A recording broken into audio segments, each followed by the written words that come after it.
Marketing Bootcamp. Make some noise, friends. Come on now. All right, everyone, welcome, welcome. Hello, welcome to the SEMA Digital Marketing Bootcamp. Question for you guys. When it comes to navigating the AI revolution, with how digitally persuasive you feel you and your company is in today's crazy times, raise your hand if when you think about AI, ChatGPT, that you're a little more like our friend here on the left. A little bit of an AI doomer, seen Terminator a time or two. Don't be afraid, no wrong answers, hands nice and high. Who's a little worried they're taking us down? Thank you, sir. Anybody else? Okay, thank you for your honesty. Raise your hand if you're a little bit more like the person all the way here on the right. You're a productivity pro, you're excited about the possibilities, nice and high. Let's see who's an early adopter. Okay, about a third. How many of you find that you're a little bit more like me? A little bit uncertain, kind of not sure, kind of vibing it out, sort of dipping a toe, but not totally sold. Hands nice and high. Okay, most of us. The reality is, I've spent the last year with my team in Southern California, Strike Point Media, experimenting with all types of AI tools. Your ChatGPTs, your Midjourney, your Jasper. And I have learned a lot over the last year about definitely what AI is not gonna help us with, and a little bit about what it will be helping us with. So over the next 28 minutes, my game plan for us is for you to get a little bit crystal clear on a scale from terrifying to amazing to somewhere in between, to understanding how you feel about it with your mindset so that you can evaluate what's my risk tolerance when it comes to AI? What are my first steps? Do I want to invest in it? Do I want to double down on it? Do I want to wait and see? These are tough, complex leadership questions that only you can answer for your business. But I'm gonna have you getting up out of here, walking away, feeling a little bit more clear that you know the questions that you are seeking to answer. That's our game plan. Sound good, yeah? All right, let's do it. So here's the cool thing. At my agency in Southern California, we do a lot of digital marketing, a lot of branding. So we were creating a vision board for one of those clients that has like champagne taste on a beer budget. This guy's a nightmare. We were creating a whole rebrand for him, doing all this amazing work. And what he didn't know is that we had used a tool called Midjourney to actually co-create the vision board using AI. Well, this guy approved the board in the first round, which he had never done, and we were able to create it in a fourth of the time. So the whole team in Southern California, everyone's celebrating, everyone's excited, the future is here, we're gonna save so much money, amazing. Everyone's celebrating. And this guy comes in my office after with one of our lead designers, and he does not look thrilled. I said, what's going on? He said, you know, Erin, this is amazing, it's really cool, I'm definitely like on board and stuff, but you know, my job is like, I'm the creative director, so like, am I gonna be replaced? Hands up if you've had someone in your company, in your team, in your organization, maybe yourself, that you have asked yourself that question, that heavy existential question, am I gonna be replaced? Anybody? Hands nice and high, let's be real. So the truth is that this is a very complex question. It's one that I hope that we can answer together, because I think it is very important before you dive into how to use AI, prompt engineering, investments you want to make, processes you want to codify.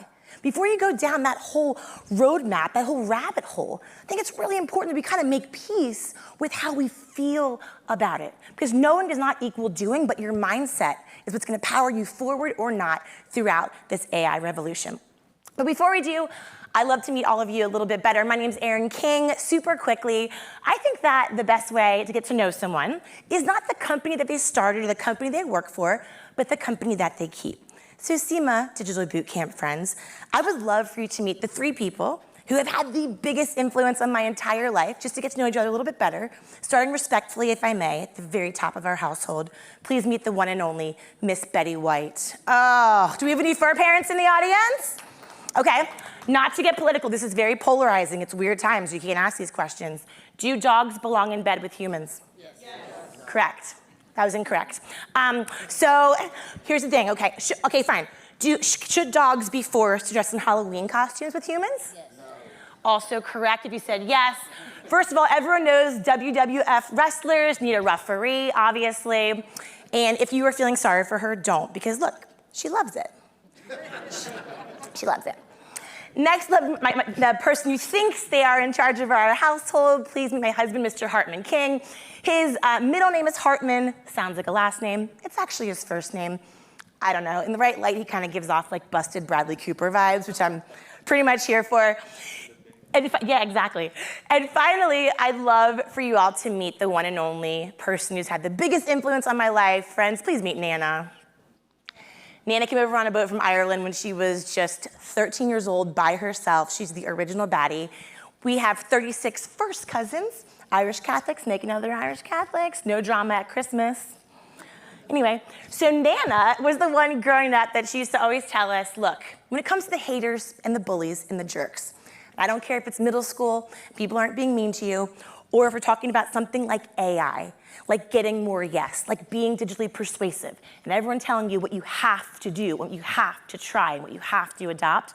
I don't care where you are, child, adult, personal, or professional. Nana had the best advice ever. Whenever we came home from school, crying our eyes out because someone was being mean to us, she would look at us and say, love, listen, in life, it is always better to be someone's shot of whiskey than everyone's cup of tea, right? So that's Nana. All right, so here is the deal. If you, raise your hand if you read the article a couple months ago that said that AI is actually as dangerous as pandemics and nuclear war and might potentially wipe out human existence nice and high. Anyone see that article? Yeah, a little sweaty, just a light topic to kick us off, keeping it light. The reality is, guys, that article was actually not first published earlier this year. That article was actually first came out in 1863. Darwin among the machines. The time will come when machines will hold the real supremacy over the world and its inhabitants. The same article was published again in 1921, Man Devoured by His Machines. In 1928, the age of the robot is in sight. Men will be the slaves of machines. 1942, does machine displace men in the long run? Machines are laughing at men. It was published again in 1954. Guys, I just lost my monitor. 1954, Machines That Think Held Evil.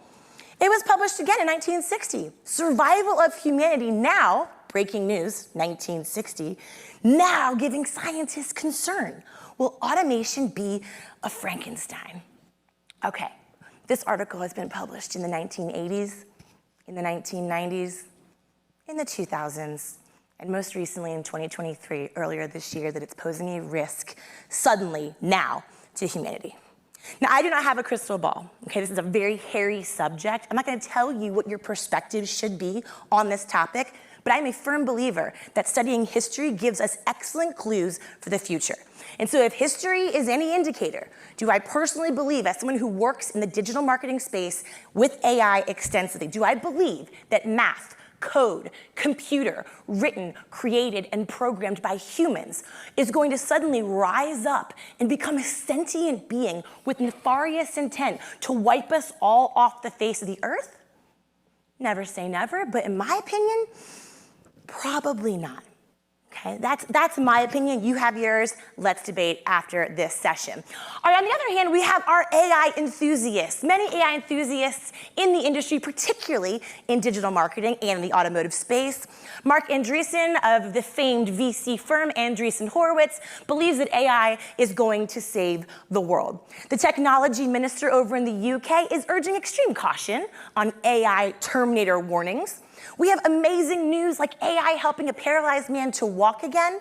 We have great news about how AI is helping doctors to find breast cancer risk 30 times faster, saving thousands of women from having to get unnecessary painful biopsies. We have AI, which is now able to predict incredible events, natural disasters, days and days before they strike. There's also my personal favorite headline, which is that AI might enable us to speak to animals pretty soon. So Miss Betty White and I will be conversing in real time, hopefully. But they are analyzing whale sounds and whale patterns and acting like a Google Translate. We can actually talk to our fur babies. Amazing. Okay. The creepiest development, in my opinion, when it comes to the rise of AI is the rise of something called grief tech. Grief tech is enabling us to create avatars of our loved ones that have gone before us, left Earthside, so we can communicate on the other realm. Now, I think we can agree there's a lot of implications here, besides just being sort of strange, probably psychologically damaging, and a little bit emotionally irresponsible, I would say. I think we can agree it's super creepy, yeah? Unless we're using it to bring back the Beatles, which is happening. Sir Paul McCartney is using posthumous recordings of him and John Lennon without John Lennon's beyond the grave permission to record the last ever, for real this time, Beatles album, okay? AI is impacting us with art, music, technology, how we're going to be creating what original art and music and language, lyrics, artists even look like. At our agency in Southern California, my team asked an AI illustrator to create 100 original works of art of me throughout the ages. And this is what it came back with. All these different moments. Now, for me, I felt like this was just a perfect, just dead on, perfect example. Thank you, I agree. For some reason, the programmers thought this was more accurate. I don't know.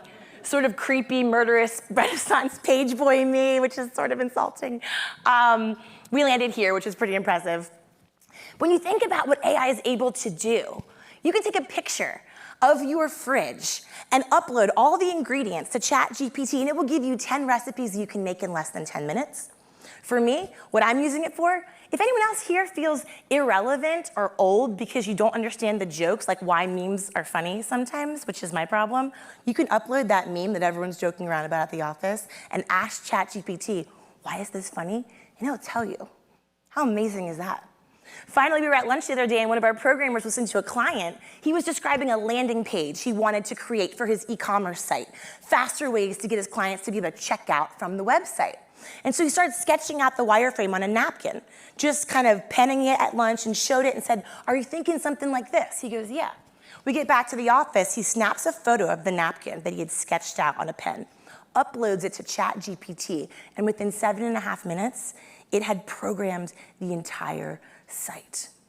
This stuff is wild. And so if you are like me, and you are feeling a little uncertain about the future of AI in your business, will AI destroy us or will it save us? No wonder. The phrase that I've been anchoring on, we have 150 employees at our office in Laguna Beach, and I'll tell you this is the phrase, if you're a leader like me, and you're not sure how to guide your team through this hairy reinvention of what the world of work looks like, this is the phrase that I've been anchoring on from a fellow Irish. My grandparents are all from Ireland, and so is this guy, F. Scott Fitzgerald, my favorite author. He said, an intelligent person is one who can hold opposing ideas in their mind simultaneously and still function. So that's the goal with AI, being able to hold two simultaneous ideas. Will it destroy us or save us, but still be able to run your organization effectively, profitably, and productively? The truth is that 48% of us, less than half of us, even trust AI when it comes to how we make buying decisions, what we say yes to. What do we sign up for? What do we buy? What do we click? How do we feel? But the good news is 98% of us trust recommendations from friends and family.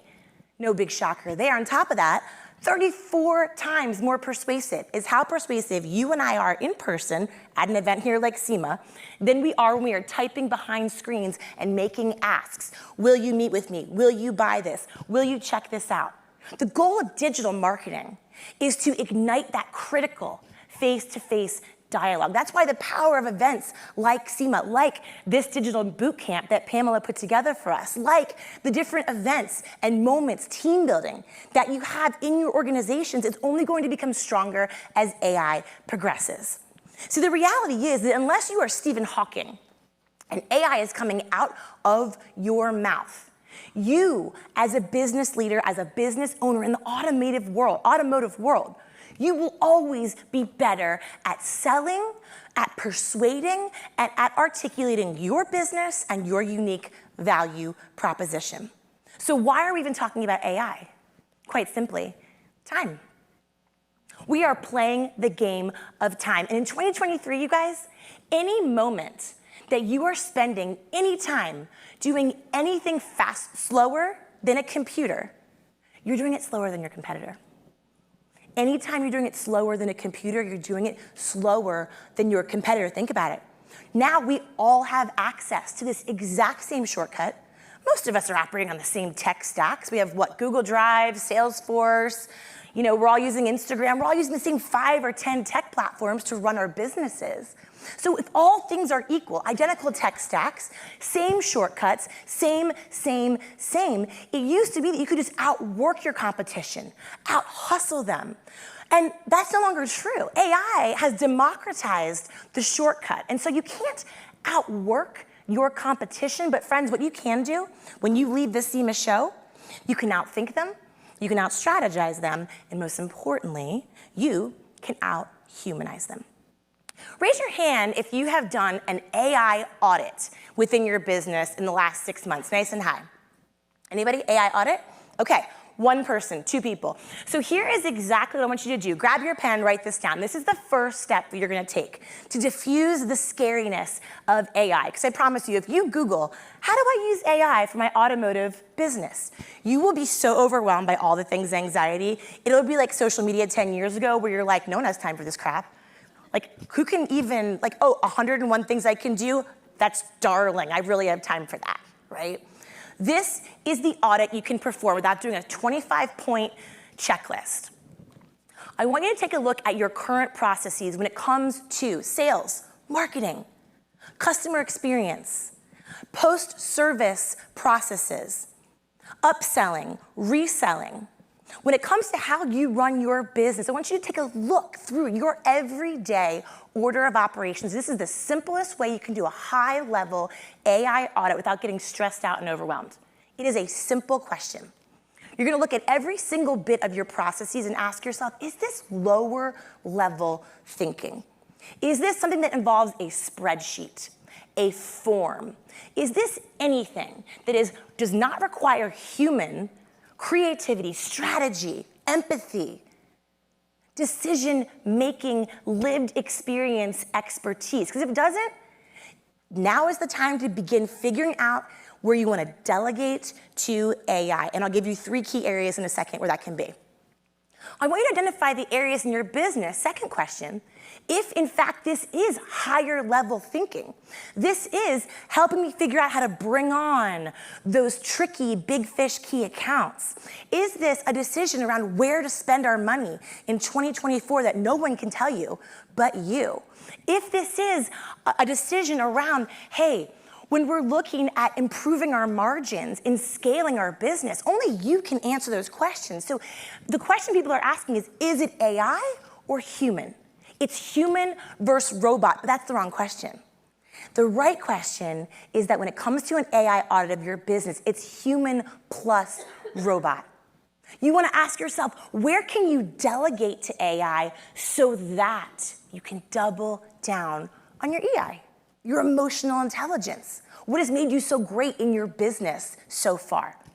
You want to say, where can I delegate to AI so that I can double down on my EI? 3 key areas that most people, if it's a crawl, walk, run for AI, I think we can admit we're in this room probably like the crawl to walk phase, great.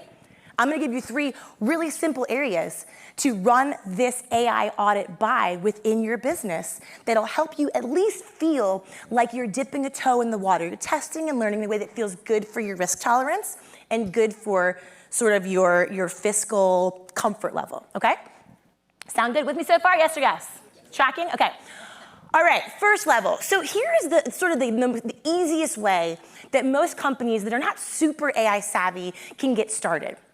If you have any kind of top leader training, any kind of onboarding, wherever you are empowering the individuals in your organization to make those leadership decisions, AI is an excellent place where you can say, let's delegate the game plan to AI. What are we teaching? What weeks are we talking about it? What's a sequential, episodic way that makes sense? Sort of crawl, walk, run when we're onboarding a team, okay? Delegating that part so that you can double down. Let's say you are the one doing the training. You are the one empowering your team. Imagine outsourcing the content to AI so that you actually have enough energy to get up here, whatever you're doing in your office, your conference room, and have enough of this to actually deliver it in a compelling way so people want to listen. That's the first key area. Second area, customer service. How many of you have experimented with AI in any component of your customer service journey? Anyone nice and high? Let me see a show of hands. Okay, a couple individuals, 2 or 3 of you. Now, the key here with customer service is that the delegate to double down opportunity in the next 2 to 5 years is this. Delegating to spreadsheets so that you can double down on sensitivity. Let me explain. We were working with a company based in Southern California. And how many of you, first, before I tell the story, how many of you are obsessed with talking to a chatbot? Just love it, can't wait. Oh, you are, that's fun, there's always one in the crowd. Okay, well, I detest talking to chatbots because they're always like, I'm sorry, can you call? We don't have that answer. So, but I love that for you. Okay, so when it comes to chatbots, here is what we did. We figured out that there is language. I mean, AI is basically just a vast generative study of human language. Picture, this might be an old reference, some youngins in the audience, but like if you grew up in the 90s, Pac-Man, okay? Like at the dentist's office, it was free, it was awesome, okay? Picture generative AI as just Pac-Man, going through the entire internet and just eating all these bytes of information. So AI is just aggregating what we're already putting out there. If it's crappy human content in real life, it's just crappy human content at scale, okay?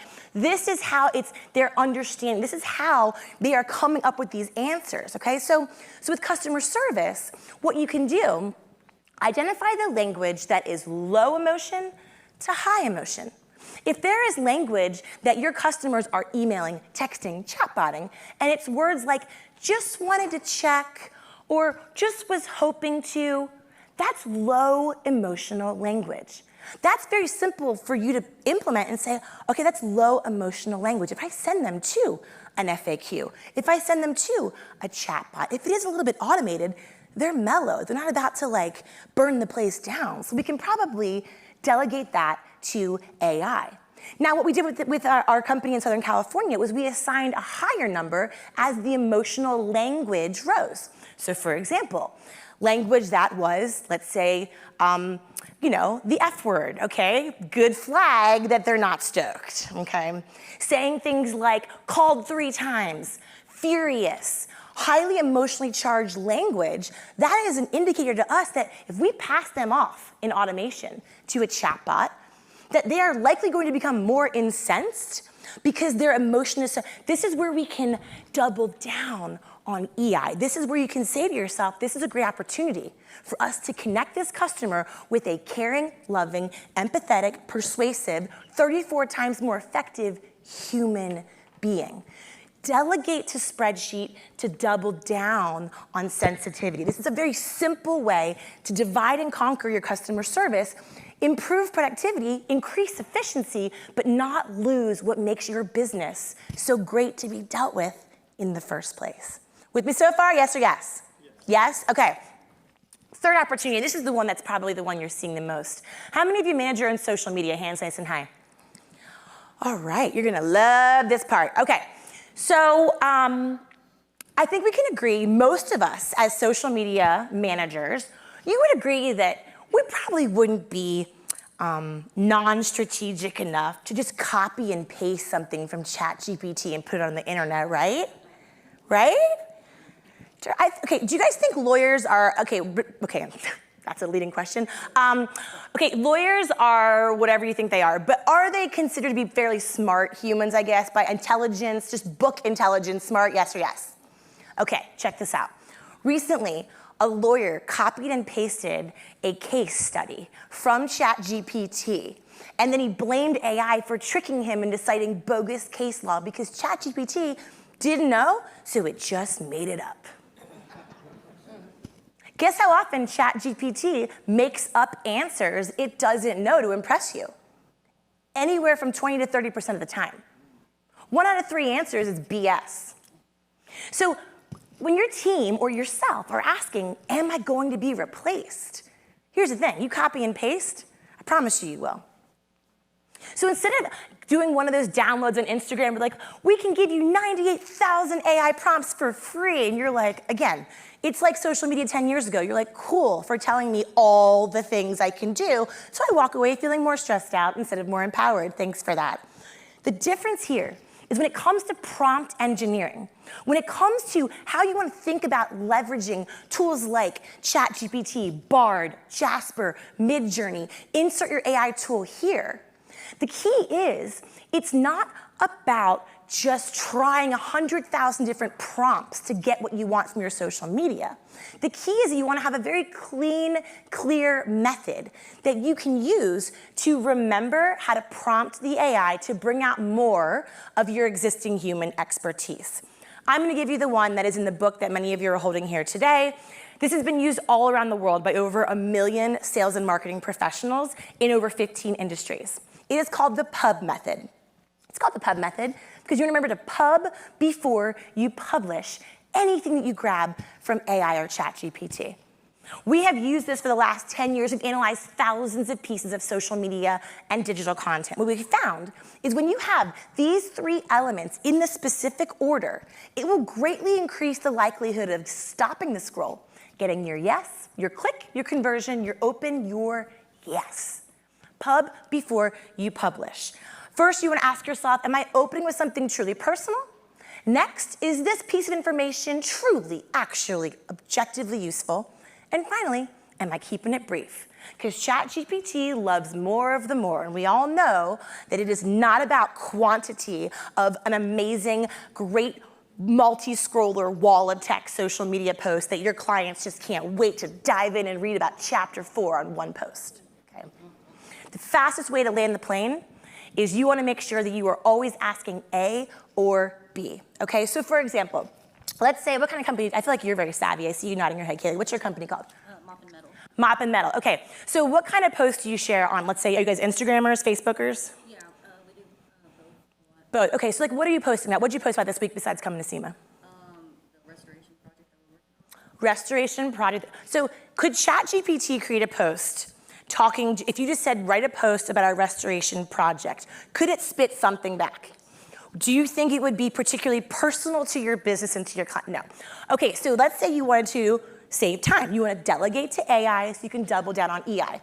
So the way to think about it, which you probably already are because I can tell you're nodding your head and you're very savvy, the way you want to think about it is that when you're using a tool like ChatGPT, you might say something like, hey, create a week of social media posts for us that are focused all around our restoration project. And it's gonna spit back something that's a nice starting point. What that does is it saves you the energetic bandwidth of that blank cursor, blank page, blinking, what the heck do we post moment. That's what's exhausting your battery as a marketer, as a small business marketer, is like, what do we post? What do we write? So ChatGPT closes that gap for you and at least gets you started, okay? But from there, it's up to you to run the AI through a 3-step method first. You wanna ask yourself, ChatGPT, ChatGPT, if that's your tool, can you rewrite this open? Because what ChatGPT will do is make it very self-focused. Our amazing restoration project, our this, our that, all about them. You want to flip that open. ChatGPT, can you change the opening of that social media post to make sure it's focused in a way that our customer sees themselves as the focal point? For example, have you ever had a restoration project that made you feel very sweaty and uncomfortable? Have you ever had a restoration project where the price tag made you terrified? There you are, mid-restoration project, and you realize you didn't think through this component, you know? So there you are, and you haven't thought through the fact that this was gonna go wrong, that was gonna go wrong, and this. Flipping around that open so that it's not just all about us, but it has your customers stopping and saying, yeah, actually it has happened to me. Go on, say more, right? Step 2, you want to ask ChatGPT, how can we make this a little more useful? Now, what is useful when it comes to coaching the AI to help get more persuasive digital marketing content out of the AI? Specifics are sexy. General allusions to the restoration project, we want to hear a specific story. There we were. Did anything happen interesting in the restoration project? You're smiling. Of course there did. What happened? Tell us what happened. You're all laughing. What was the big moment? Let's hear.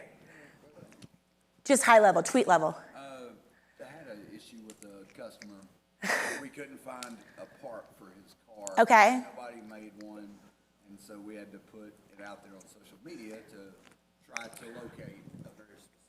Got it, pause. Okay, raise your hand, friends, if you have ever been unable to locate a very specific part that a very demanding customer was determined they were gonna find. Yes or yes, nice and high. Of course you have. So what's useful for your customers to know in that post that only you can know, delegate to AI to get started. Double down using your EI. Only you have that story. So telling how you actually were able to source it, how you're able to find it using your human-to-human network. And then finally, ChatGPT will give you more information than any of your customers, and honestly, even that we want to hear about. So you wanna make sure you're saying, ChatGPT, give me a brief call to action close. Now what ChatGPT is gonna do, because it's based on crappy existing human content, it's gonna give some big, general, open-ended question like, have you ever thought about doing a restoration? Or how have your restoration projects been? We think that open-ended question is going to incite all this juicy dialogue, does it? No, why? Because when we're on social media, we are not in a lean forward Netflix searching on Google, I can't find the answer. We're in line at Starbucks, or we're somewhere boring we wanna get away from, and we're in a passive lean back state, just trying to scroll our way out of wherever the hell we are, right? It is too much work to think of a specific answer, and we're always afraid that our answer won't be as good as the next person's. So if you wanna really invite engagement using ChatGPT, quite simply, you wanna ask, did you ever have a restoration project that went really bad or only kind of bad? Did you have one where you could find the part within a couple days or was it a couple months? Have you thought about restoring this or this? Have you ever considered the fact that when it comes to restoration, the two things are this or this? If you give them two options, they can't help but weigh in, okay? So personal, useful, brief. We wanna make sure that you're evolving from coaching your teams on how to use social and digital to coaching your teams on how to coach the AI. This is the evolution. Make sense so far, yes or yes? Okay, cool. So if you want more like details, going deep, I have created 3 ebooks for you, okay? If you text the word more yes, no spaces, so MOREYES to the number 66866, you're gonna get my 34-page Introduction to ChatGPT Beginner's Guide. This literally starts off with here's how you create an account on AI. Then it goes into here's how you create prompts. Here's how you work them into your systems. Here's how you train your teams. It's a comprehensive guide to crawl, walk, run. From there, you'll also get my ultimate cheat sheet, which is a 13-page pub method. This is prompts for the AI across multiple social media channels, and it's not all the things, just the best ones. And finally, you get my Big Deal Diary, which is all about embracing an empowering mindset for the changes of the future, okay? So you'll also get a link to a free brand audit if you're interested. My company can take a peek at your digital marketing and help you sort of get started with where you should be going next. Okay, so final thought here. Will I be replaced by AI? When you're asking yourself this, when your team is asking yourself this, I want you to breathe easy and take a little trip over to Germany, okay? A couple of months ago, a church in Germany created and delivered an entire sermon in front of 300 humans that was developed entirely using artificial intelligence. Friends, how inspiring do we feel that church service probably was? Not really. And my favorite comment of the thousands of extremely fired up churchgoers was from a gal named Miss Heidi Rose Schmidt of Germany. And like most Germans, she did not mince words. She said it was the worst sermon she ever heard, with monotonous, deadpan delivery. There was no heart, no soul, no emotions, no body language. The truth we want to be true is that persuasion is personal, but it takes a person to be personal. And so when you think about bringing your company into the future using AI, I want you to remember that this is an opportunity where you can double down on what you're already great at. Your radical humanity, your creativity, your empathy, your strategic thinking, your ability to see a human being and solve their problems. Being authentic, being real. If everyone's copying and pasting, it's just gonna be more noise than we already have. But this is your chance to double down on being that cream that rises to the top, on being that authentic, storytelling, caring version of your business. Because the reality is, this is our fourth iteration of work. You know, we had the agricultural age, then we had the industrial revolution, then we had the digital age, and we're now entering our fourth world of work. AI is not the new social media. AI is the new electricity. But it still takes us as humans to figure out where to shine the light, how bright, and to remember that throughout history, we are all descendants of professional learners and unlearning. It's in our DNA. And so it's not about human versus robot. It is about not replacement, but enhancement, and about taking a slow first step with an AI audit, being personal, useful, and brief, and doubling down on what you are already always going to be better than any robot at doing. Sound good, guys?